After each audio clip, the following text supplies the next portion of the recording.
Welcome, Bianca and Byron. How are you today? Life is good.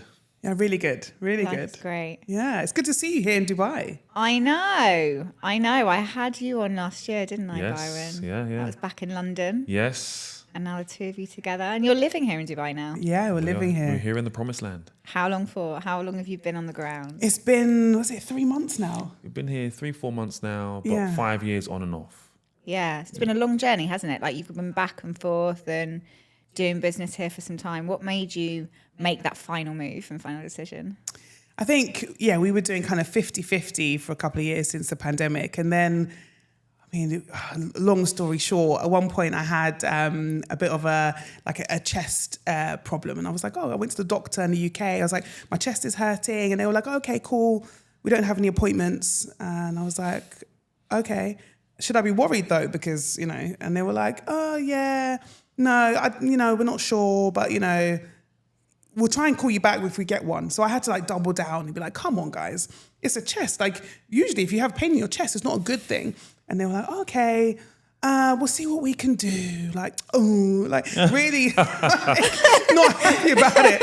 And then they were like, we found you an appointment. We've gone out of our way kind of attitude. Long story short, get the appointment. The doctor's like, you need to go to A&E. So I'm like, wow. Go to A&E. And Byron calls me. And he's like, I'll come with you. He goes, laptop packed, snacks packed. We're going to A&E, waiting to tough it out. I think it was 7 hours later? 7 hours later. 7 hours later, we looked at each other and we're like, you still have the this same. ain't it. This ain't living. But everything was just dysfunctional. Yeah. And we're business people, so we're looking at everything from a organization, structure, cost effectiveness, logic, and everything in the building just made zero sense. And we just looked at each other and was like, this is not living. When we're in Dubai and, if you're not well in Dubai or whatever. The doctor will come to you. I remember the doctor came to our apartment once, took a photo of the prescription, sent it to the pharmacy. And then the pharmacy delivered it. Yeah. I was like, this is not living. I like this. And we just looked at each other and was like, I think it's time. We just was like, yeah. And in addition to that, I've got private healthcare. So I call my private healthcare and they're like, we're sorry to hear this, but, we can get you an appointment tomorrow, but the A&E that we have is only one. It's in central London. It closes at 5. I'm like, what kind of A&E closes at 5 p.m? We live in Surrey, and we're also not going to get there. Paying for this? And I'm paying for this? Yeah. So we looked at each other, we were like, you know This what, ain't it. it's time to go. And it wasn't part of our plan. We had made some commitments just recently before we left. We just bought a car. Just got a new car. And it was like, it wasn't part of the plan. We was kind of enjoying being back and forth. Yeah. And it was like, and then we just started making moves to move. And what did that look like practically? To move. Yeah. Hell on earth. Because you've just had a baby as well. Yeah. Let's put that into the mix, right? Yeah, it was... We are quite relaxed people in a sense of we go with the flow, we're chilled. And I don't know how we didn't have no relationship drama during that process. But it was like, because we didn't move to a home that was ready for us, that was part of the problem. So we were trying to buy a property, it hadn't gone through yet, it was delayed, and all kinds of challenges. But we'd already decided, we'd already packed our, all of our house up. Yeah. It was on a boat. We had to go. It was on a ship. It was We coming in. It was coming in 6 in. weeks. Wow. We had someone taking over the property, so we knew that we had to leave by a certain deadline. So it was like that transition. When I look back, was like hard. Now we're settled, home, everything's in place, living nanny, blah blah blah. Life is good, but that process, I think we underestimated it. And it was just a tough time. It was really tough. It was a tough time when you look back. And then I was sick for 2 weeks. I don't get sick. When men get man flu, it's a problem. I was trying to they're nearly tough it dying. out. You know. When I look back, I was like, and you have to really be like, no. Inside you're like, come on. I was dying. I thought I was dying. And By his own admission. Here's the thing, right? My sickness is normally 2 days, 3 days. Most. Every 9 months, 18 months. So it was like, I was out. I was out for 2 weeks just thinking I can keep going. And yeah. And then you don't have, your usual, haven't like got we your usually home have our home comforts. office set up, So now you're working remotely from, members clubs and cafes and Random places. Yeah. It's horrible. it wasn't it. And Yeah. I realized that people, I don't know whether I've got some ADHD or whatever it is, but being in those public spaces was a drain for me. I was drained. I was like, this is not it. Like, I'll go home tired. So it was really fun. Can you tell? Yeah. And so, but you've been coming back and forth for 5 but years. it was Was there not learnings in that time? no. The 5 years we didn't have a child. My mum moved with us as well, and I think we were staying in different spaces. Maybe we were somewhere different. I don't know. It was different because also when you're traveling for like a holiday, quote unquote, you've got less luggage. We had traveled with a significant amount of luggage, enough to last us until our shipment arrived in 6 weeks' time. So now you've got so much more luggage trying to occupy the space that you're in, an extra 2 people, and then, business and whatever. It was a lot. It was just a lot. And ultimately for me, it was like, this is not the life I want for my family. It was like pressure. Yeah. Like, this is not what I want. We've moved the whole country. I don't want everyone to be coming and not enjoying their time. But thankfully, it's over. We're happy. And I think it was also like we were buying something, so we knew what was happening. Right. But it was like that was taking long as well. So, just additional things just happening. You're like, oh, come on. Why has that not happened? Why is this? So it's just, external factors. What do you wish you'd known before you decided to make the move? Do you know, for me, there's not really anything, I wish I knew that. Sometimes you just got to go through these pain points. Yeah. But let me give a practical. What would I have? I think I would have probably, you don't know buying a property, you expect it to go relatively well, right? So you can't account for that. But on retrospect, I probably would have rented somewhere, settled the family in, then go on that property journey. I may have wasted some money in renting something long term and then not needing it for as long as I expected. It's the journey. You can never predict anything. We would have been settled, but you just don't know. Yeah, there's nothing. Don't know. It was just part of the journey. It was what it was. Yeah. There's nothing. I was like, there's no learning lessons. If I did it again, ideally have somewhere that you are moving into. Number one. Yeah. If we had somewhere, we went from there to there, it would have been an easier transition. So other than that. Yeah. But it's kitted out now. I had fun getting all the furniture you and stuff. You did a stellar job. Thank you very much. I have to admit, you were going every day. Every day I was like, okay, that sofa, but I need that chair, I need that bed. You put it together. And are these your roles then? So are you more of a home creator? Yeah, apparently so, yeah. No, I am. I think definitely, so. yeah. Yeah. He's like, yeah. She does that part. Then she says, you sort the builders out. Yes. Okay. Only because I sometimes sort the builders out and they don't like it. Like I can do it, but they don't like it. I don't know if you've ever to deal with builders. You don't like being told by women. Clearly. Yeah. And there's been times we've done several house refurbs, and there's been a few occasions where I've had to tell the builder and they've not liked it, and then I've had to remind them that I booked you and I'm paying, and you should just do as I. And I love the smile as you're doing it. That doesn't help either. No, apparently, I'm the one paying. And then they're like, no, I want to speak to your husband. I'm like, but I booked you. Yeah. What if I didn't have one? Like, what are you doing? So now I deal with the, this is what I want. This is the interior. Nice. It's all it is, really. It's man management. You deal with the that's problem. That's what it is. And how long have you two been together? Nearly 20 years, I think. Yeah. 20 years. I think it's like 18 or 19, but yeah, nearly. Like we were trying to work it out ourselves recently. We couldn't. We forgot and moved on. But yeah. Where did you meet? Ooh, on a boat on the embankment. How fitting. For Dubai. Yeah. It sounds really luxury, but it was like a party. I was young, so it was like a party boat. Nice. Yeah. And it was just like a night out. It wasn't It was like entrepreneurship. No. It was a night Understood. out. It was a 2-floor boat. I think the bottom floor was like R&B and hip hop, and the top floor was Latin and salsa.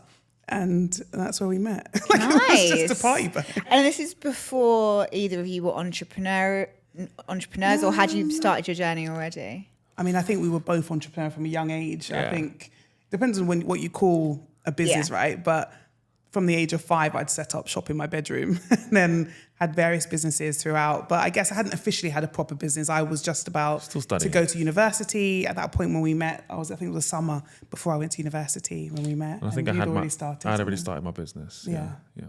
And what business were you in at that time? That was my estate agency, the official business. Yeah. So nice. And so you've both grown together in business and entrepreneurship. Yes. Yeah. Absolutely. Yeah. What's that been like as a journey? Oh my God! No, Can I speak freely now? Yes, you can. No, do you know what? It's been a great journey, honestly. Seeing her win, like working together, building something incredible. It's been a great journey. I can't complain. So many, peaks and troughs. It's been fun. It's been fun, and we have skills independently, and we utilize those skills. And it's been a journey, like obviously TV and so on and so forth, and it's been a fun journey. Yeah. And I think what's interesting, we've literally grown up together, I guess, as well as evolved as individuals. So to be a couple from such a young age to now be where we are. And I think we've both grown individually, but we've also grown in building businesses. Who was I then and who am I now? Who was you then? Yeah. Well, you were like a young, ambitious 24-year-old. Is it? Who am I now? No. Who said I'm not young and ambitious no more? No, you're a 40-something-year-old. I don't know. What do you want from me? Excuse me. 40-something? I didn't want to reveal your age. I was trying to help you here. 26. Oh, right. Yeah. That makes sense. That math. I'm sure there's someone that is girl math right there. who doesn't age. Isn't there some sort of, He doesn't age. one TV character? Anyway, it doesn't matter. Benjamin Button. There you go. Goes backwards. Yeah, you it's see? backwards. Well, you don't look like a baby, darling. Oh, With the respect. shows I haven't seen that show. He is not the one to be talking about cartoons and shows. I don't know why he's trying. Not the one. But it was a good analogy. It was. I knew what I wanted. I knew it. But I know you've not seen it. Yeah, but still, it's the one that counts. He hasn't seen Friends either. Just putting it You've out not there. seen Friends? How is this possible? The show. Missing How is this out. possible in life? No, I know the show. You are missing out. Yeah. You're missing out. Really? You're really missing out. Yeah. I mean, just how is it possible? Yeah, I don't know. I was in the streets trying to make some money. When we were that young, there was only options were Friends and Simpsons. Like, I don't know. Or like Sabrina the Teenage Witch. Right, no, he definitely doesn't know Moesha. that. Yeah, well, I remember Moesha. You had cable. Oh, yeah. That's Nickelodeon. I used to go visit my cousin just to watch those ones. That's the good old days. We're showing our age Keenan here. and Kel, oh my gosh. Yeah. But Byron, were you ever threatened by Bianca's success? No, do you know, a lot of people ask me this, and it's interesting. And it's like, obviously, when she went on BBC Apprentice, she came off the show, she had a lot of attention. And we always talk about this, like when we would go to events, the attention was on her to the extent where it's borderline rude. Imagine going somewhere with somebody and they won't even acknowledge you. Like, it's when you think back now, it's like. I remember so often I had to be like, and this is Byron, because they would just be like talking to me. They won't like even, he wasn't standing there. So for me, I think perhaps because I know of my own abilities, I know of my own successes, I was already a property owner, I was doing my thing already. I wasn't really threatened by her, or like, I want to see her win, like genuinely, like I want to see her win. I want to see the people around me win. I got no issue with that. If she wins, I win. If my people win, I'm winning, and it all comes back round. So I was never really like insecure or like, listen, if she wants to retire me at any moment, if you want me to be your, I don't even know the word for it, sugar baby, I'm okay with that. So you never felt like your masculinity was threatened? No, never. Should I have? I don't know. Do you think I had a I think many men would. Yeah. I think many men would find it tough watching their wife or girlfriend smashing it in what maybe is their space as well. No, never. No, never. I'm not. Did you ever feel it, Bianca? Did you ever feel like, that was a bit of a moment for him? No, I didn't. I felt it for him when we were in environments where he would be ignored. And I just think, generally, I think that's rude. So I just would always try and be like, and this is because I just felt, how he's standing here. He's not a small man. Like, he's 6'2", like he's got a presence. How have you pretended that you can't see him standing next to me? So I used to kind of just be like, try and, in a nice way, try and say, hey, there is someone else standing here. But I don't think there was ever a moment where I felt like you were not happy for me or like felt some kind of way about it. No, never.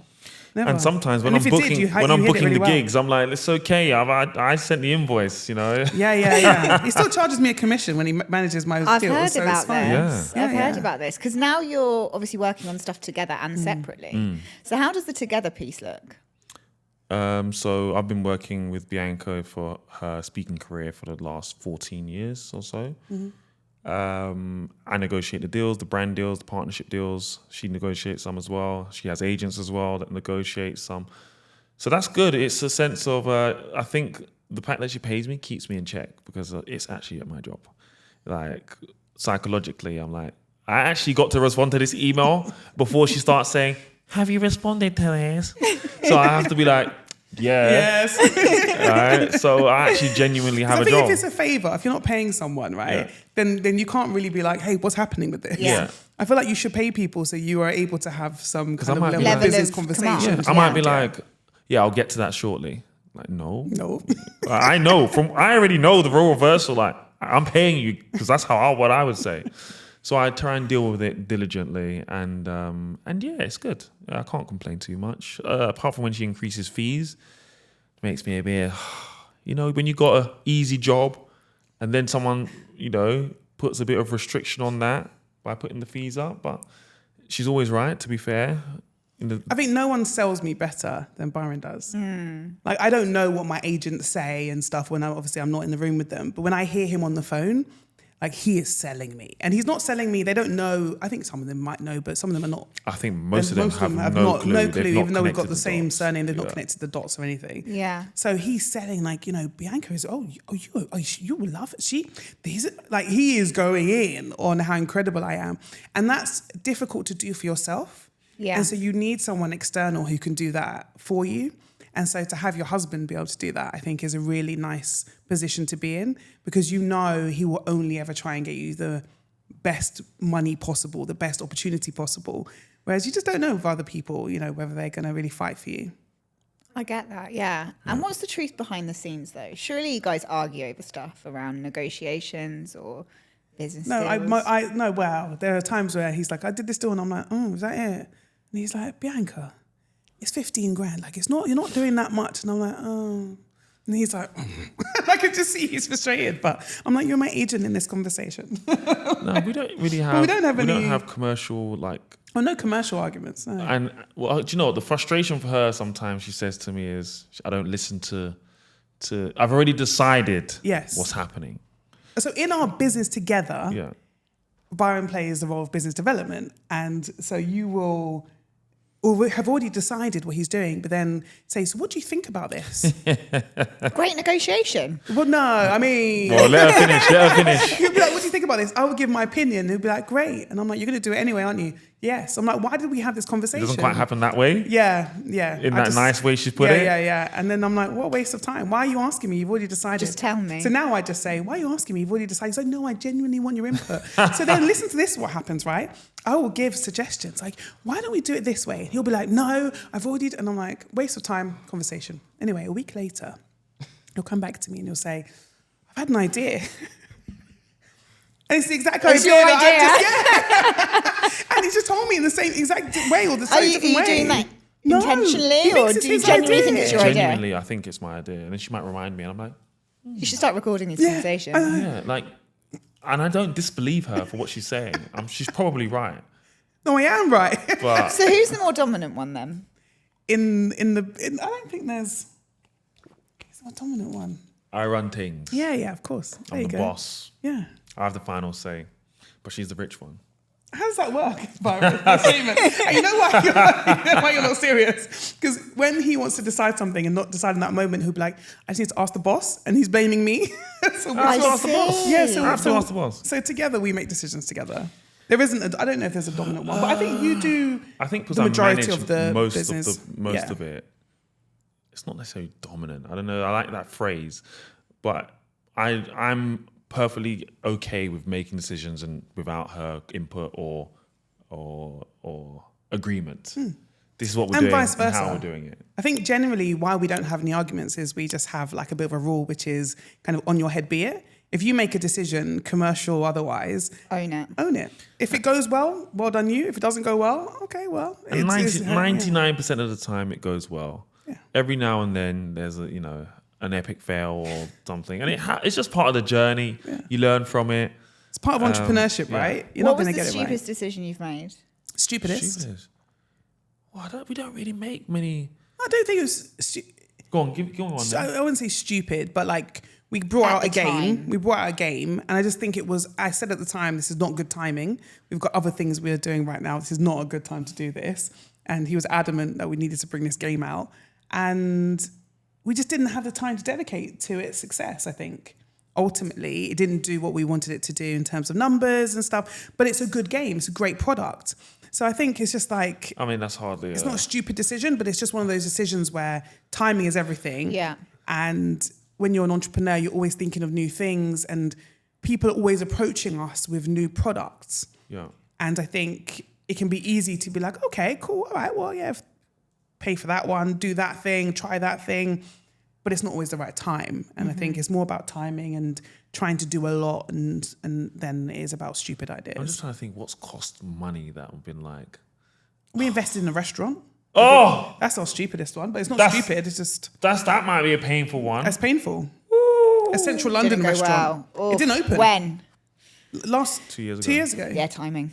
Yeah. I No, it just- didn't no. open. It was- Oh, no, I know. Timing. No. Yeah. That's a No, whole- I think that's a it. whole No, I podcast. think it was Oh, it just was management. bad operation. Yeah. I think we were trying to enter a space. We were investors in this essentially, so we didn't really have input. And I think not having input on where money is spent was the mistake ultimately. And it wasn't the decision to invest in the restaurant. The concept was sensational. Sensational. Everything was great. The team venue was great. The venue was great. Yeah. Everything was perfect. It was the decision to allocate funds and not have a decision, an input on where money was spent. That ultimately was the mistake. But then you can't always enter investments and have a say where money is spent. Yeah. So it's like Because that's not, you're either an investor or you're a business partner, right? Yeah. And I think in that capacity, we were there as investors. So you can have your say, but it's almost like the founder is the innovator and is the decision maker ultimately. So when you don't agree with their decisions, they don't need to listen to you as such. Yeah. And I think that was our biggest Yeah. loss, I guess. Yeah. No, it wasn't the biggest loss. It was just It was a big loss. Nah, it wasn't the biggest loss. There's probably other things. Loss of opportunity. Yeah, loss of opportunity, Right, perhaps. yeah, It was. yeah. If we had made it work, it would have been. It would have been heist. incredible. Yeah. We would have produced this restaurant at a fraction of a cost of being, and that was part of the naivety of it. It's like these restaurants are costing people tens of millions of pounds to like put together. We're trying to do it for 3 million. So it was like. Yeah. But You also, learn. what do we know about restaurants? Like, Yeah. Nothing. but that's why we were investors. So it's like, I don't think that was just a learning experience, and I'm really glad it happened in the timeline it happened, because that conversation is going to happen again in a year or 2 or 5 years time. We're going to have bigger budgets, more disposable income. So it's going to be like, it's just bigger losses or bigger wins. But I'm glad it happened when it happened. Learning curves, for sure. And how did that play out? So like you said, like you take responsibility for the deals that you bring in. Did that deal cause any tension between you guys? I feel like you really want us to say it like we fight, but we're not. We don't really have arguments like that. We're just genuinely, I know it kind of sounds, I know people when ask us and they're like, oh yeah, right. But I think... Well, let's also be real. Every couple has arguments. yeah, no, of course. Yeah. But I don't think... We have one every like every 18 months. Yeah. 12 to 18 months. Yeah. What about? Oh. It would just be something ridiculous. It would be something ridiculous, but It is some, it'll be ridiculous. Like if you look I'm at it, if we probably- look backwards, it's ridiculous, but it's his fault. And that's what happens. yeah, and that's okay. Often what happens, right? Yeah. And I know it's my fault, but it's okay. It spices Do you up. know it's your fault? But No, is there yeah. is there a Wow. common theme? So if you guys were to split up, what would you split up over? That's not going to happen. If we were to split up, what would we split up over? Him not saying sorry when he does something ridiculous. Yeah. No. No, that's not it? Okay.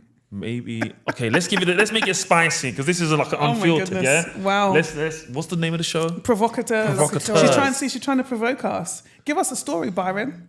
Byron has salacious stories that he will create. How deep do you want it to be? PG or XXX does this show get? Go XXX. Do it all. Woo! Remember your personal brand while you're doing this. Okay, let's be practical then. What could make us break up? If she went on strike. What kind of strike, Byron? In the bedroom. I see. Cool. She Wasn't went sure on if it was a strike. cooking strike. It If she could have went been on cooking strike as in the well. I wasn't bedroom, sure. Then she might wake up one morning and see somebody next to her. Wow. That's not me. Gosh.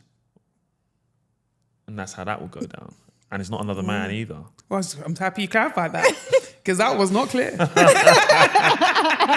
So that might. No, it's not gonna make us break up. Actually, she's my life partner. What? I'll just have. That wouldn't make us break up. I'll just Wake have up, there's some woman in the bed. I'll just have to buy the. I think He's not you're breaking up. going to bring it. No, we're not breaking up over that. Right. I'll just have to buy the villa next door, and He thinks he's living in I'll- Dubai now, I'll so he can move- have two I'll move wives. my It's girlfriend very in. confusing for you. that's it. Yeah. So that's how it will go down. We won't break up though. We have a child. We have businesses. Like we're not That's breaking not a up. reason. We're not breaking up. The reason you don't break up is not because you have a child and businesses. No, just listen. so you know. You have failed at your duties. Yeah. You failed at your duties. He's attended to them elsewhere. Yeah. So therefore, So it's a problem. That's a problem. Because yeah. I love you, Yeah. and because I don't want to. You're my life partner. Right. I don't want to disrupt that. Got it. So therefore, I just moved my I mean, that girlfriend next is door. disruption, just so you know. Yeah, you've made me unhappy. So therefore, I'm fulfilling my happiness and bringing it back. Basically, he's just got sex next door. Yeah, Yeah. that's You're saying simple. you're saying that that's It's okay. Is simple. that okay? Is that? It's Oh, I mean, listen, I asked you guys why you break up. Yeah, I know, but are you saying that's okay? I that just makes wanna sense though, understand- right? I mean, he's rationalised it very well, but I don't think it's okay. No. Okay, fine. I'm just No, checking whoa, if you whoa, were. whoa, whoa. Yeah, Hang yeah. on a second. Hang on a second. Because you might have agreed. It's Oh, okay if you do. I'm with you. Okay, No, fine, hang on. fine. Because you're affecting my performance, my mental health, my mental well-being, Wow. my sanity. Gosh. So at work now, I can't function. I can't produce the same amount of output. So you're affecting our income, our child's income, our child's future, Wow, his legacy. pension, my pension, my wow. legacy, Yeah. all because you're being selfish Stingy. or whatever. Like Right. even if there's a medical reason. No. Medical reason you went too far. No. No, medical So reason you went gotta too be far. like, that's like saying you're on your. See, this is what I said. Why did you let him start this conversation? No. That's like saying you're on your deathbed, but you don't want me to go and find another girlfriend. Like, No, let I me don't. live. I want to choose. You want to choose? Yeah. Is it? Yeah. You should thought about this. What would you choose? Who would you choose? It's not about what I would choose, Describe but I her. would choose someone. Describe her. I don't know, but I need to choose. I need to make sure that So- the woman that would be in my son's life, Yeah. in my absence, it stands up to the So what scrutiny am that I I got to require. do? Provide like choices and like here's option A, I B, said and I C? would choose. No one asked you to get No, involved. but how I do you don't find them? understand how You we gonna, got here. like go on to like Tinder. Yeah. and, On like, my deathbed, I'm like swipe. no, executive Should do dating. interviews. Executive Executive dating. dating. Yeah. I'd hire someone. They'd line them up. I would choose based on what I think is correct. Is she allowed to wear your clothes? That's random, but I mean, I'm dead. I don't know. Like, I don't think that. I mean, why does she mean- want to? Is she not got her own? Where do we find her from? Do you like her clothes? Do you like her clothes a lot? I like her clothes. Like, I like the I'm stuff. not trying to make a replica. That reminds me of Bianca. No, that's weird. What? I'm not trying to make a replica. Who's trying? So it's a different spice. I mean, I've not thought about this deeply, but I just No. think she has her own clothes. Is what I'm Yeah. thinking. Would you like to case choose she has the your, handbags and your stuff, she can partner's next lover if he was on the way out? Maybe. Yeah. I've never really contemplated this. Yeah. Maybe. Okay. At least you Yeah. know, like, you don't have to then come and haunt him. Yeah. Yeah. Yeah. Yeah. Because I'm not sure that men are very good at. I mean, you've done well choosing me, but That's I also don't true. know Yeah. how well men are at this age at Yeah. choosing. Like I've seen our friends who are single at this age, and they're not great at choosing. And I don't want you to be one of them Yeah, who the chooses streets are mud. a random. And also, when you're overcome with grief, Yes. you might not be so clear. and then and then that person. We've seen the movies. Yeah. That woman comes in. she's Oh my she's after God. the money, the kids. I just Ain't gonna end no. well. Yeah. So we know why your relationship, if it was going to end, why it could end. What about for you, Bianca? I mean, the answer he's given is satisfactory. The problem would be that he brought another random woman. I mean, that's In the bed. in any capacity. That would be your deal breaker. Yeah. I think trust is important in a relationship. So I think that's an important element. Yeah. 100%. And how do your boardroom and bedroom, like, different I didn't know it roles was this play kind out? of podcast, Byron. You didn't warn me about this. Wow, I've come. Boardroom and bedroom. So What do you mean? So, In what like, capacity? who are you in the boardroom? Ooh. And then who are you guys in the bedroom, or like behind the scenes? Ooh. What do you mean? Like, give us more. I want to know more. So are you the same person? How do you, like, we're saying, so maybe Byron is a little bit more dominant in decision making Ooh. in the business. Is this the same thing in the bedroom? Get over here. Wow. Yeah, I make the decisions. Everywhere, Yeah. full stop. I'm dominant, the one. Yeah, it's me. She's a passenger on the plane. Yeah. Wow. I think it's fair to say. Okay, sure. I Yeah. mean, yeah, sure. Go with it. Yeah. Right. She's a passenger on I mean, my plane. I don't know that that's true, Byron, but I'm going to go with it. Yeah. Yeah. Speak up then. I did. I said I don't think that's true, but okay. Come on then, give it to us. I mean, I think it varies depending on the evening. Is it? Give me some tea. Give me the tea. What happened? This is so awkward. Is this in the boardroom in the evening or No, in the not in bedroom the evening? boardroom. In the boardroom is business is business. Because when I wake up, you're with your laptop and phone. No, when I talking to ChatGPT. yeah, you know? ChatGPT is always in our bedroom. It's terrible. And my laptop's Your called Sheila. laptop, She calls it Sheila. Sheila's the name of his laptop. Sheila. So there is another woman in this Yeah. relationship. There is. Because I'm like, Right. why is Sheila in bed with us? Why is Yeah. Sheila here? Like, Yeah. I had to give her a name. So Okay, so but this is real life, Yeah. right? Like, Yeah. as an entrepreneur, things can happen at different times of day. You need to take phone calls. You've got things Yeah. that have popped out Yeah. of Yeah. thin air. Yeah. How do you genuinely navigate that? And also having I romance don't and passion. know if we weren't both entrepreneurs or entrepreneurial, if we could have made this work. Because I think it takes a certain type of partner to accept where that person actually does need to take that phone call, even though actually it's in the middle of the night, or, you know, that person really does need to finish that proposal, even though you'd promised to go to dinner. And that, you know, I think those things don't happen all the time, but I think it takes We a have a certain good type of balance, person to though. accept that. We have a good balance. But like last night, right, we were like, at one point, you're like, oh, you don't have to do that thing, so shall we go to the cinema?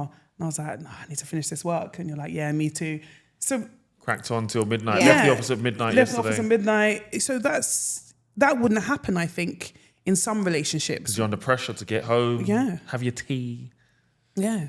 You Be in know. bed at a certain time, Yeah. maybe watch a series or something together. And we still managed to go out and enjoy ourselves. We still managed to watch a bit of TV and stuff. But we just might have our laptop with us. Yeah. Like, on occasion. Sheila Yeah. goes, you Yeah. know. But How I think, comes my laptop doesn't have a name? I mean, I don't have a problem with your laptop. That's probably the point. Is that the reason? Okay, Yeah, fine. like, do whatever you're doing, sweetheart, at any time Oh, of that the day. explains it. Okay. I don't care. I love this. So, and so yeah. now you've got a 18-month-old, or is he two? Nearly two. Yeah, Nearly nearly two. two? Nearly two. Nearly Yeah. two. Gosh. Yeah. Time flies. Wow. Yeah. I know. What's one thing you wish you knew about parenthood before you embarked on this journey? Ooh, one thing I knew. What don't people tell us about parenthood? Do you know what? I think I was really not underprepared, but I just didn't know anything about parenthood. I didn't know anything.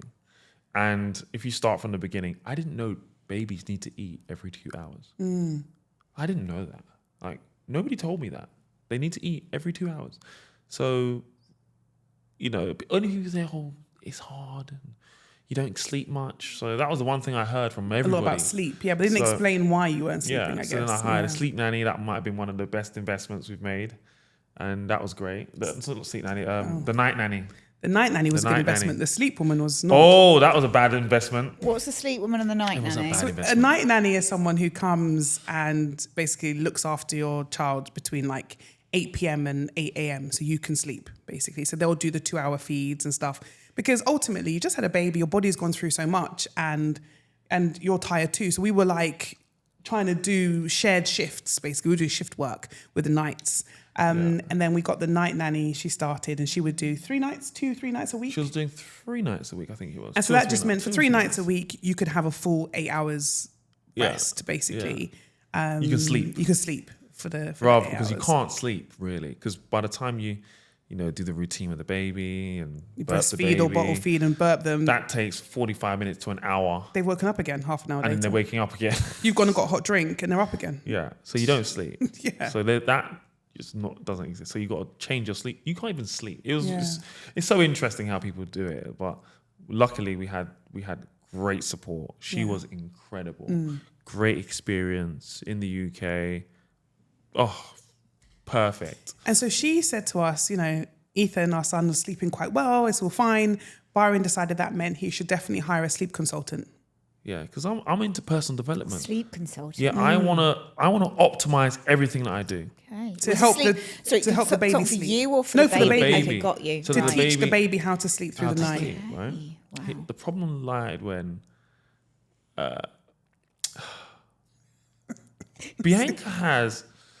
Bianca isn't that coachable. Okay, first of all, Wow. Okay, she's let's not see where this she's not that coachable. In the sense of you have to be elite to coach her because her standards are really high. So if you are not delivering delivering everything you say you're going to deliver, it's going to be a problem. And you can't say something to her like, "What do you think?" She's like, "Bleep." That's what I'm paying you for, right? She's that type of person, right? What are you asking me? I'm paying you to teach me. So that was She where kept asking me I was like, what should we do? Tell me what to do and I'll do it. Because Byron's not coachable, but I will do what you tell me to do if you tell me how to do fair. it. And she kept saying to me, okay, well, what do you think you should do? And I was like, well, this is not what this is for. How do you think it went? You're not a coach What do or you a think consultant. you should do next? So she was like, what do you think you should do? And then when I would respond, she goes, wow, you have great intuition. And I'm like, yeah, okay, it's my child. Yeah, fine. But what should I do? She's like, well, it's up to you. What would you like to try? What would I like to try? And I'm having calls with her every day. So that was frustrating. It was frustrating. She was wasting my time. Yeah. Wasting in my money. opinion. So it wasn't like Bad investment. It wasn't crazy money. It was, but it just wasn't It was a small investment. helpful. The intention was right. I think the timing was wrong. I think I did it too early. Yeah, he was still very young. I think he was too young. I think the timing was wrong. I should have deferred that a little bit to a bit later on, and then it could have worked. But you got to try some things. Yeah, that's it. Sometimes you got to just try new things. I think the timing was wrong, and the approach, the teaching style wasn't appropriate for Bianca. So I need someone elite, and she'll follow the instruction. Someone says to me, do this. All right, cool. Down to the T. I'll do it. Just tell me, but don't ask me why. Yeah. Just why. So I can see if you ever had therapy, that might not go down well either. So, well, what do you think would make him happy then? Well, that's why I'm here. Tell me. Tell me. I've told you what's I'm happened. with you. And I'll take action. I'll take action. I've given A you real the problem. entrepreneur, Yeah, right? goodbye. Don't give me all this fluff. I don't Here's know. the That's why I'm problem. bloody in this Can room. you tell me the solution? And no, I'll you do it. can't. Okay, because I can overthink by myself. I don't Yeah. need you to overthink for me or ask me extra questions. I've already done that analysis. I need you to tell me what to do. So that's my Love this. Yeah. Love this. So back to, it's Ethan, right? Yeah, Yes. Ethan. Yeah. He's 2. Yeah. Yes. Wow. Yeah. Yeah. Crazy. And what was it like coming over from the UK to Dubai with a 18-month 2-year-old? Do you know what? He is cool. Yeah. He travels well. I think he had one weird travel experience. Other than that, he's been back and forth as well. He flies well. He's a good baby to the extent where we've done business class on many of those flights. All bar one, I think, Yeah. for him. And At the end, people are like, People "Oh, come well up to done." us. People Well are done. like- We were a bit worried yeah, when we saw you get on the plane. multiple flights, people have come up to us and like commented because they see this baby. They're like, Oh, because imagine you paid Yeah, for your of business course. class flight and you're like expecting quiet and Yeah. you see a baby come on. You're And like, he's chill. No, but he's chill. He's waving at them. He's smiling. He's happy. He's He happy. goes for his little walk, and he's Yeah. good. He's super chill. So it's been quite. He's easy. Just entertain him. Keep me entertained. Give me attention. And He's is good. Yeah. So he's been great, and there's lots to do here for him. So you know. Yeah, he's enjoying the life so far, I think. He's loving it, yeah. Just, you know, he's got his little playground nearby. He's got swimming teacher. He's So got, much to do here, isn't So it? much to do. Yeah. Clean, tidy. He's got this thing he likes in the mall that he now knows off by heart. Like he knows he's like the boss of the arcade thing, Boo Boo Land. Oh, in Boo Boo Land. Yeah. Boo Boo Land. I've seen that. Yeah, it's incredible. So, But statistics do show that, particularly for women entrepreneurs, when their business owners' growth and profit can decline in their businesses. What do you think of that? Yeah, I think that's a reality, because I think on the run up, when I was pregnant, I was still working all the way up till 2 weeks before I gave birth. Like I was still working, I was on stage literally 9 months pregnant. And then I took some time off after I had him. And of course, as a result of that, you know, things do change, like the growth, the clients and so on. There is a little bit of a shift. And then you have to try and kind of bounce back from that. So I think there's something to be said for that. You know, some women have to go back sooner. As a result, I chose to have, I don't know, maybe it was like 3 months, 4 months off, which isn't as long as the others. Like when I say 4 months off, I then went back to working 2 days a week. But I was surrounded by mums who had a whole year off. And it's an interesting question, because it's like when they went back a year later, I think that's when the imposter syndrome really set in for them, because they were like, I don't even remember what I do anymore. Who am I? What do I do? What does this company do? Things have changed so much in the organizations that they work for that they now feel a bit displaced, which, as an aside, is why I think organizations should put training on to support mums coming back into work. Not that I'm trying to pitch. But I think also because I was still had my foot in the door, I think I didn't find that transition as difficult. I mean, 3 months is nothing, really, is it? In a calendar year or whatever it might be. Yeah. And was that intentional? Like, what did you know before giving birth that you were only going to take that time off? No, I think we kind of were like, let's see how you feel. I think from memory, I think we made a decision. It'll be a couple of months. Yeah. And then it was like, okay, let's see how you feel. And then I think slowly but surely, you know, we have an academy this here. pulled her in, I pulled her in. There, and like, listen, I got dates in. Come back to work, sweetheart. Yeah. Could you ever see yourself as a completely stay-at-home mum? What do you mean by completely? Like, I can. not doing your businesses. Yeah, I can. I can't see it. I can. I can see it like I could be home the majority. Really, can you? Yeah. Oh, really? That's nice. Like the majority of the time, but I think I still would like earning money. I still. But that's not a caveat. That's why I asked the question. So let's say that you have your recurring income from whatever it is that doesn't require your attention. Oh yeah, then that's yeah. But I still would want to do something every now and again. I think I would like to maybe still do 2 talks a year. You know, 2 talks a month. Sorry, not a year. 2 talks a month, or why? You know, whatever. Because I still like being on stage. I like being surrounded by people. I don't want to necessarily be with my son 24/7. Like I love him. I love being with him. But I still want to have some me time as an entrepreneur and so on. I mean, I'll take it. Byron, your idea of being a stay-at-home dad would be that you would have a chef, a nanny, a housekeeper. You would be out playing golf and going to networking events. You would still be The baby working. will be with me when I'm going golf. We'll have matching outfits. See? With our team behind us. Yes. And I don't see the problem. I'm still a stay-at-home dad. Yeah. Stay at home and playing golf dad. Stay at home and playing golf dad. I love Mums this. are doing it the wrong way, I don't clearly. see the problem. So, yeah. So 2 years into parenthood, what's your opinion? Who shouldn't have children? Do you know what? I remember I originally said people who haven't got the financial means shouldn't have children.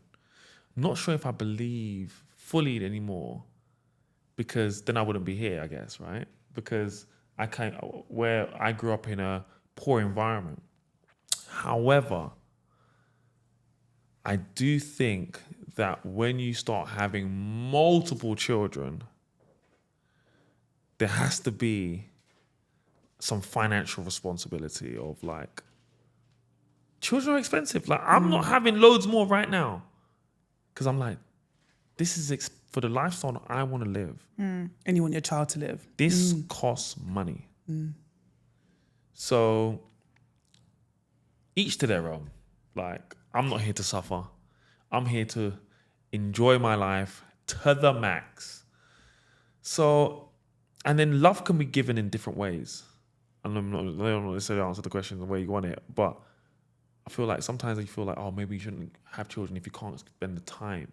But like love comes in so many different ways. So like our son gets love from 4 people. Me, mum, grandma, and our nanny. And he loves all 4 of us and has 4 different experiences and has 4. So I think it depends on your circumstances. So you know what? But I guess, again, that comes back to money, right? We're privileged enough to, well, my mum doesn't have to work and the nanny, we could pay for a nanny. Like you're coming from a privileged perspective there. Not everyone has that. But as you say, you know, your mum, single mum, managed to raise you in a very good man. Well done, mum. So, you know, so I think it's hard to say. I think maybe you have to have patience, I think.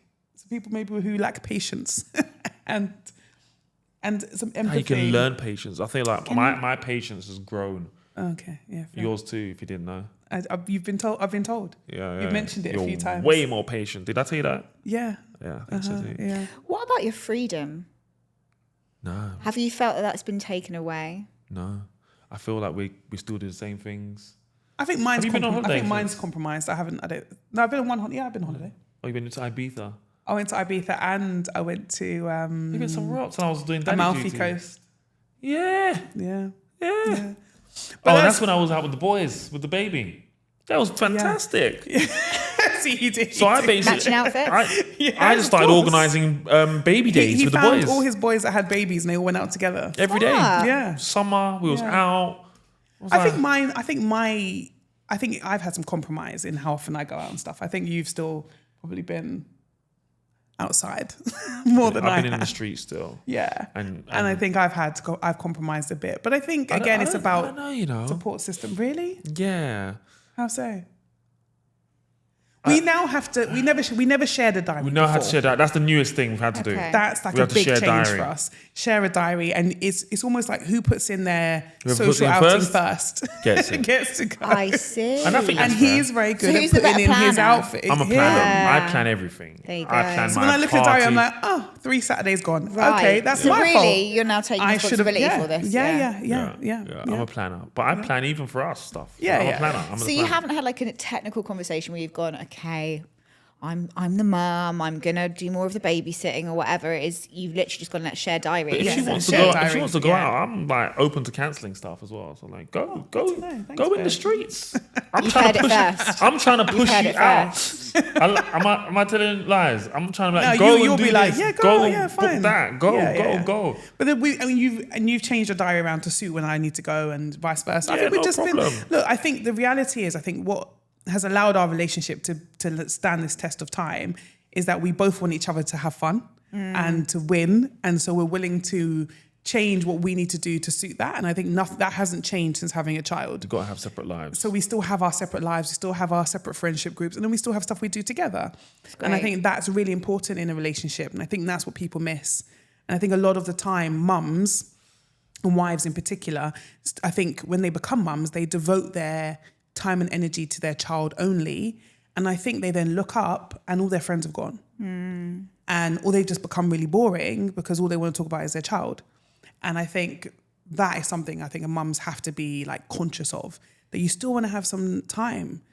Like in our local community in Dubai, there's a mums group that's been created called like Mums and Wine.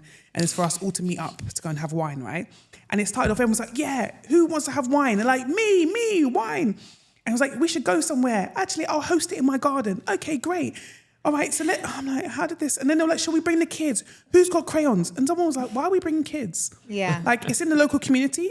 Leave your kid at home with their parent, with their dad or their nanny. And they're like, oh yeah, okay, so what, no kids and no husbands? Like, yeah, they're like, oh, okay, great. Like, it's like, imagine they're not even thinking that they can even go out beyond the community. I'm now not going to get invited to any future wine events, and that's fine. But like, we haven't done it yet. Yeah. Well, it's this Friday. Is it happening? Yeah. So it's like, it's just, I'm going to go.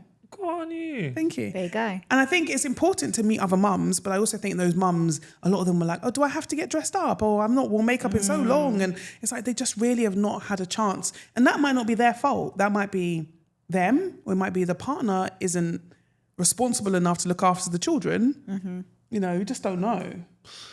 Interesting. I think there is an element of that.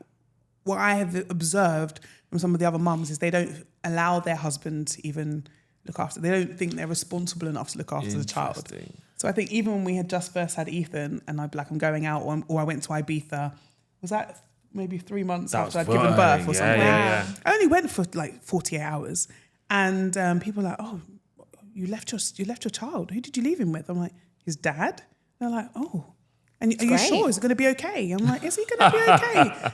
Who? The child or the dad? Like, I don't know. I'm like, he's the dad. Why can't I? It's so my sister, I think Byron knows this, but my sister passed away after 6 months of giving birth. Sorry.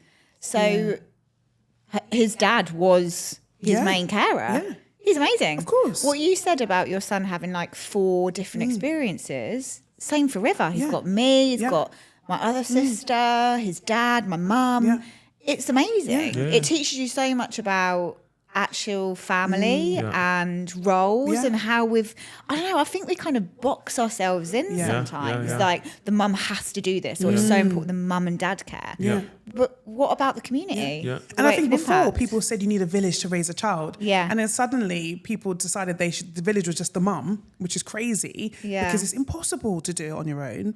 And then people then didn't have a village. Maybe you don't have friends and family, but you can now have to buy a village, right? And I think, or create a village.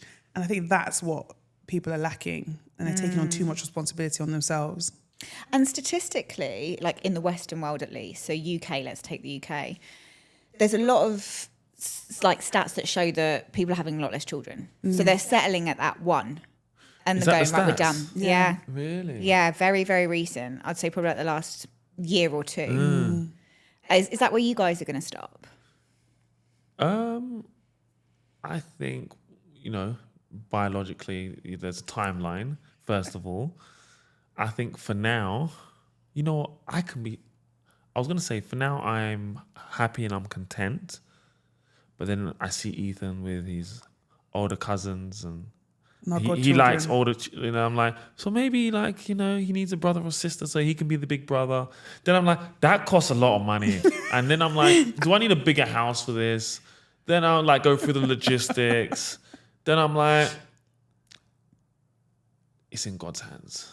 Yeah. It's not, Bianca Byron. It's not in God's hands. It's in my hands. If Bianca comes... What do you want? What do you want, Bianca? No, it's not in your hands. It's my hands because, Byron, the reason we had Ethan is because I was like, okay, we need to have a child now. It's about time. Because you lucky you still care about your personal brand because, when you decided you wanted Ethan...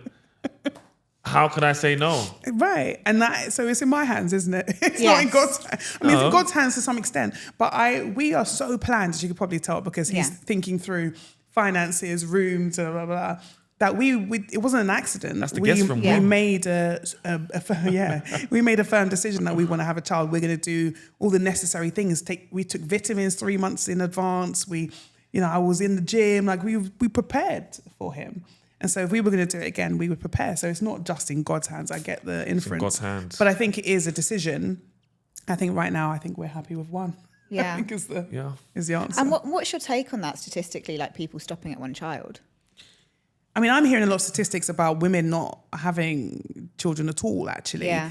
And I'm hearing that we're getting all the blame for it, which is unfortunate. But I think a lot of women haven't found a partner that they feel compatible enough with to have a child in the first place. And I think having 1 child, is a blessing. I don't think to have a family you need to have lots of children. I think one costs money. It's probably, I wonder what they link it to, but it's probably something like correlates to a couple $100,000. It correlates to income and money and was it a couple million in a lifetime or something? I don't know. Okay, it was the numbers are crazy. It costs money to have these kids. Yeah. Still got to give them nappies, still got to give them milk, still got to give them And I guess we're now, with women in the workforce as we are and the workplace, we've now got more decisions other than just being a mum. Yeah. You got to work. You go to work, honey. And a lot of some of the mums, again, that when I was pregnant, I used to kind of roll with, Some of them had to go back to work. Their partners were like, go back to work. We can't afford for you not to.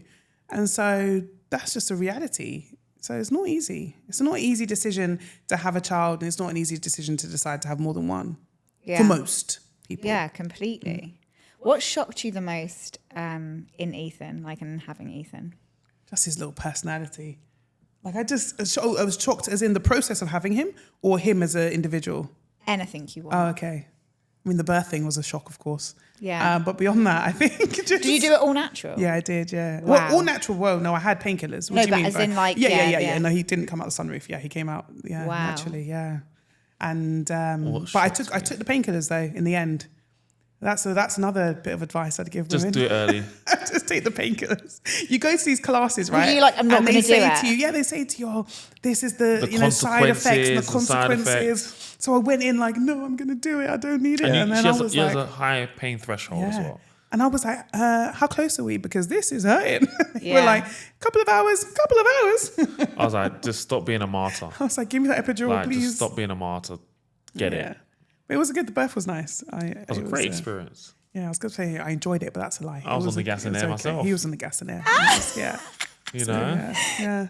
But what surprised me about him is just his little personality. You know, they say nature and nurture. But you just see that he just naturally has this really interesting, happy disposition. He's a very happy baby. And he thinks he's hilarious. We don't know what he's saying, but it must be funny. And he starts laughing. He just starts laughing. Like hysterically, like hitting his leg, and we're like, okay. We don't know what's funny, but... Yeah, he's going to be a chatterbox. And he's a chatterbox. So it's just his little personality is this thing that surprised me. I'll tell you what shocked me. Gosh, tell me. When I see other parents' standards now of parenting and realize that you can't be around me no more. So that has probably been a shock because I perhaps didn't think about it before. But the way that they behave with how their children behave, because listen, children can be misbehaved or whatever, but depending on your reaction to how your child behaves now means you're now uninvited. I lose your phone number. I didn't realize that would happen. Give me an example. Your child being unruly in the house, whatever. Like we've invited you round and your child is... Or being aggressive to another child. Where, sure, these are babies or children. They might not quite understand or know what they're doing or how they're behaving. But your reaction to how they're behaving indicates to me the type of parent that you are. And therefore, I don't want my child around this. So we don't need to be close or around each other or even see each other. And so before you guys became parents, did you have conversations about how you were going to parent? No. Are you united on how you parent? No, probably not. Really? How so? Is it in a sense of united in we plan it and talk about it all together? As in, like, do you see things the same way? Yeah, mostly. Yeah. I think we just thought, based on our personalities, which just we're quite logical people, unfortunately, for the show. We're quite logical people. I think maybe when he gets told off sometimes, he's like, you might be like, oh, poor little Ethan. When who tells him off? You know what? Maybe when grandma tells him off, I'm like, oh, okay, let me just... That's probably the only time when I'm like, oh, boy, I would have maybe do it like that. But then it's like, everyone's just... But then sometimes you do it and I'm like, oh. Yeah. So it's just... and I'm a bit more rough and aggressive.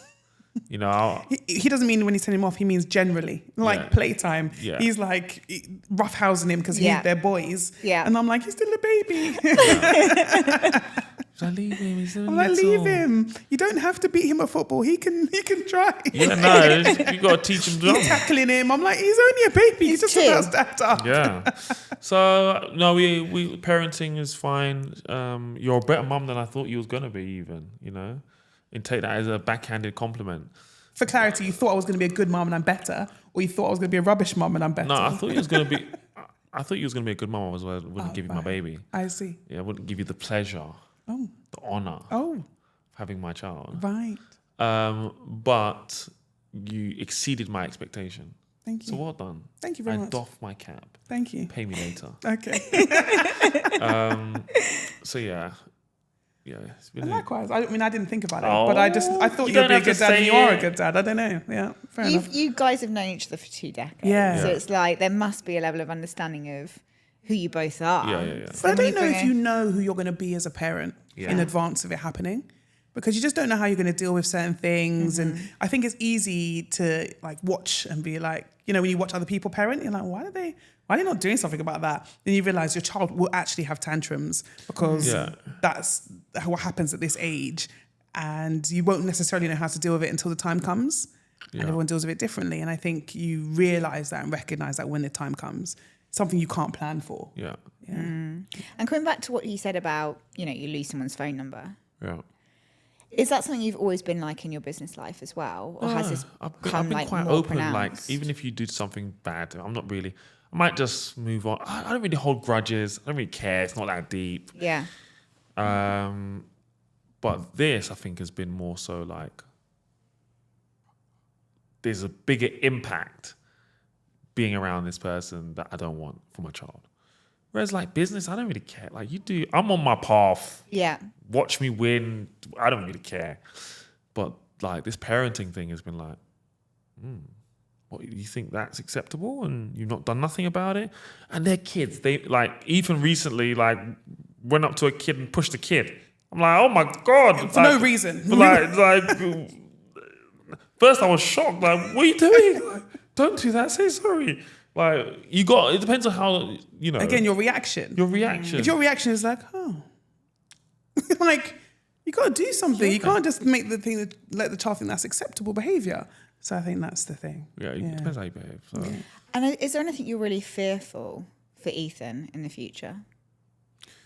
I don't want him to be like a spoilt brat is my biggest fear, I think. Like I want him to be, we are working hard to create a life that he will enjoy as well as we will enjoy, and to give him everything he needs and wants, probably realistically. But I don't want him to be spoilt about it. Like I want him to appreciate that actually this is a lot of hard work has gone into this and that it isn't just a given. And I want him to be a kind and polite child. So I'm a big believer in kindness. Like I don't want him to just be like, I've got money and, I've seen some children disrespect their nannies or staff in shops and stuff. To be grounded. And I don't want that. I want him to be grounded. Everyone deserves respect. And so that's important to me. And I think sometimes with money, with wealth of experience, I think some children forget that or they're not taught that. So that's my biggest fear. Yeah, mine was his safety, growing up in the UK and living in the UK. He's going to be a tall baby and, so obviously we don't have that now. We're here in the promised land. But that was the thing for me. I was like, because the environment that you grow up in not only shapes how you think, but how you behave, but also random things happen in random places in the UK. And that was my fear. It was like him growing up safely. But now I guess it's a different problem because now there's still going to be maybe some forms of bullying or there's just, it's a different problem. Children being children. But it's not a safety problem. Yeah. So... And do you think that Dubai creates bubbles for children that doesn't actually prepare them for the main world? Potentially. Yeah. But that's down to the parents to then show them the rest of the world. Keep them worldly, keep them grounded, keep them switched on. Like I can imagine, when we're in Dubai, where Byron will leave the car key in the car, right? Mm-hmm. You'll put your bag down and go to the toilet and come back. Your bag is still there. I can imagine someone growing up in Dubai thinking that's normal. Then going to London and their bag is no longer there when they come back. Yeah. Do you know what I mean? Because you both grew up in London, didn't you? Yeah. Me too. And I think it made me street smart. It made me quite savvy. Yes. It made me sharp Yes. in so many ways. I think about in business, it's like, where did I learn a lot of these things from? Yeah. I lived in Hounslow. Just growing up. It was You had to shittle. be. Yeah, you had to be smart about yourself. You have to be savvy. Yeah. Yeah, And so yeah. like with so many families coming here and raising their children in what they believe is safer, do we create another set of problems for Yeah, them? a different problem, but it's safety safer. You're going to create a different problem, and that's fine. I think you can live with it, but at least your child's going to be there in the morning. Like, imagine in environments where the risk of your child going to school and having an incident in the UK or other territories. That's crazy.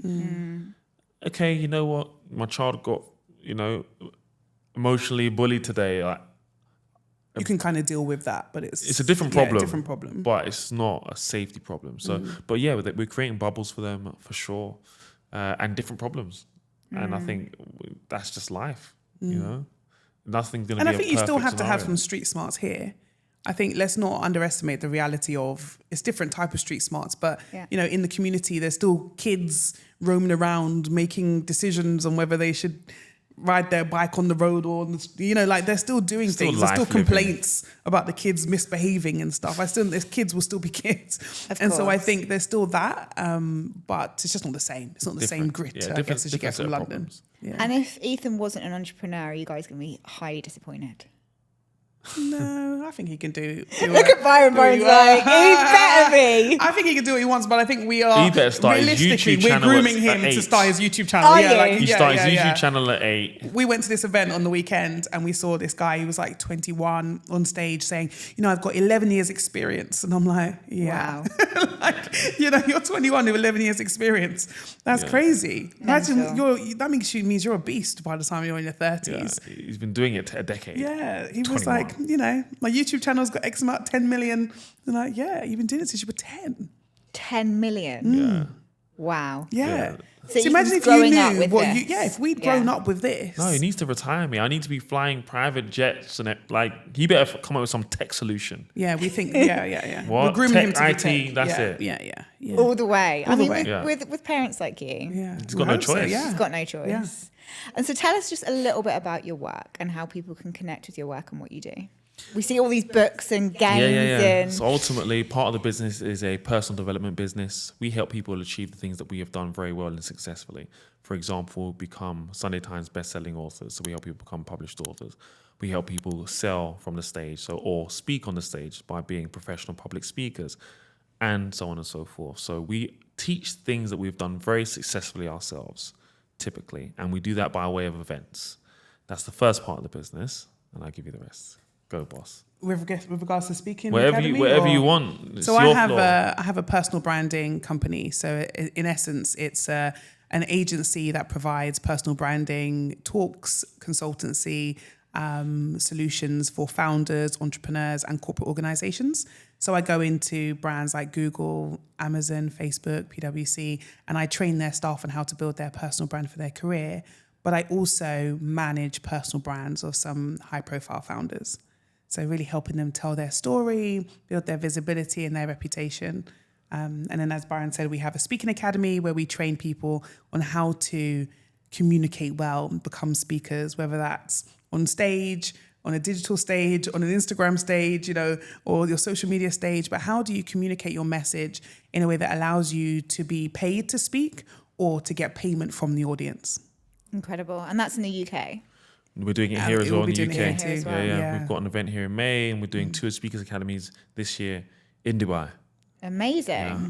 So how can people connect with you on a professional and on a personal level if they wanted to? At Mr. B Selfmade on Instagram, and just type in Byron Cole to LinkedIn and every other platform. Very searchable, very easy to find. But Instagram is probably where I have my fun, but I'm on every platform possible. And same for me, Bianca Miller Official on Instagram.